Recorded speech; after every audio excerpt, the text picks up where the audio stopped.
বলছি শোনো না, এই নাও 30 টাকা। সামনে জগদ্ধাত্রী পুজো তো, আমি তোমার কাছে টাকা জমাবো। হ্যাঁ, আচ্ছা 30 টাকা আছে, তোমার কাছে রেখে দাও।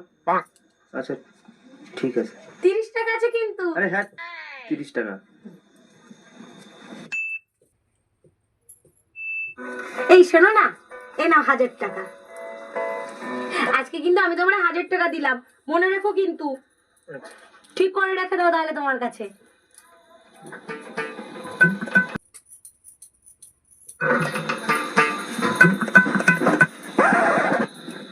দাও আমাকে 30,000 টাকাটা দাও। 30,000 টাকা? কিছু 30,000 টাকা? আরে তোমার মনে নেই তোমার কাছে আমি টাকা জমাচ্ছিলাম? ও তুমি একদিন 30 টাকা, একদিন 1000 টাকা দিয়েছিলে, 1030 টাকা। 1030? কিসের 1030? তুমি কি কোনো হিসাব টিসাব জানো না নাকি? এই মাথাটা তোমার কোন অফিসে চাকরি দিচ্ছে? হ্যাঁ, দাও আমার 30,000 টাকা দাও। আরে বাবা 30 টাকা আর 1000 টাকা। হ্যাঁ 30,000 টাকা দাও, আমার টাকা